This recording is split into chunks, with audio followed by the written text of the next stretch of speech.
حضرت مولا علی شیر خدا رضی اللہ تعالیٰ عنہ سے یہ حدیث روایت، یہ ترمذی شریف کی حدیث پاک ہے، کتاب صفۃ الجنہ، حدیث نمبر 3535۔ حضرت مولا علی شیر خدا سے روایت کہ جناب رسول اللہ صلی اللہ تعالی علیہ وسلم نے ارشاد فرمایا کہ جنت میں ایسے بالا خانے ہیں جن کا اندرونی حصہ بیرونی حصے کے اندر سے نظر آتا، یعنی آپ سوچئے کہ کیسا شیشے نما ہوگا، چمکدار، کہ باہر سے اندر، اندر سے باہر دیکھ سکے۔ ایک دیہاتی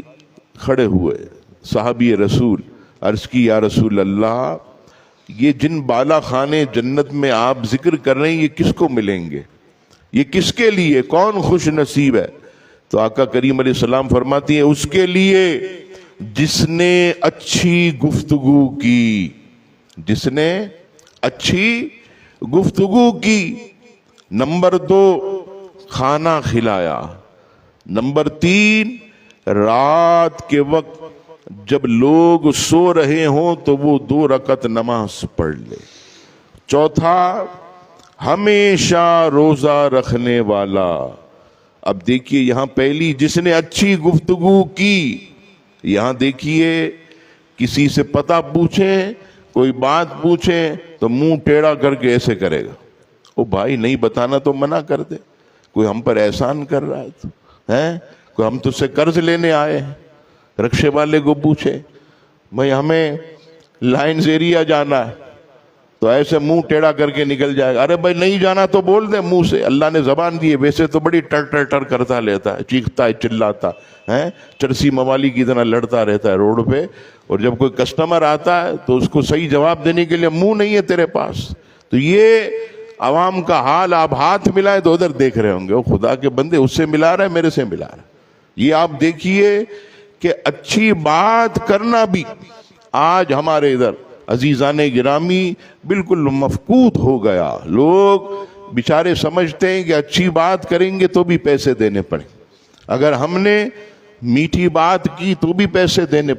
ہم نے مسکرا کر ملاقات کی تو بھی پیسے دینے پڑیں۔ عزیزان گرامی یہ اتنا بڑا اعزاز کہ جس نے اچھی گفتگو کی، آقا فرماتے ہیں کہ وہ جنت کے بالا خانوں میں مزے کرے گا۔ تو کسی نے کتنی پیاری بات کی کہ شربت دے نہ دے پر کرے بات لطف سے، یعنی شربت نہ پلائے لیکن گفتگو میٹھی کرے، شربت دے نہ دے پر کرے بات لطف سے، یہ شہد ہو تو پھر کسے پرواہ شکر کی ہے۔ عزیزان گرامی انسان کو تھوڑا سا ٹھنڈا اور میٹھا ہونا چاہیے۔ یہ وہ لوگ ہیں جو اللہ کو پسند ہیں، جو لوگ بات ہم کریں اور فوراً چپکنا شروع کر دیں، شور شرابہ ہاں ہو کر دیں، تو عزیزان گرامی پھر ایسے لوگوں سے کوئی بات کرنا بھی جو ہے وہ پسند نہیں کرتا۔ حقیقت میں مومن کی شان یہ ہے، اور میں نے پہلے بھی عرض کیا کہ رسول اللہ صلی اللہ تعالی علیہ وسلم کا قرب جو ہے یہ کون حاصل کرنا نہیں چاہتا، اور میدان محشر میں جب ہر طرف لوگوں کی پیاس سے زبانیں باہر آ رہی ہوں گی، لوگ اپنے پسینوں میں ڈوبے ہوئے ہوں گے، تو اس وقت دامن مصطفیٰ کی ٹھنڈی ہواؤں کا کون طلبگار نہیں ہوگا؟ لیکن رسول اللہ صلی اللہ علیہ وسلم فرماتے سنو، قیامت کے دن میرے تم میں سب سے زیادہ قریب وہ ہوگا جس کے اخلاق تم میں زیادہ اچھے ہوں گے۔ وہی اچھی گفتگو، وہی اچھے اخلاق جو نبی پاک علیہ السلام کے بالکل قریب کر دیں گے۔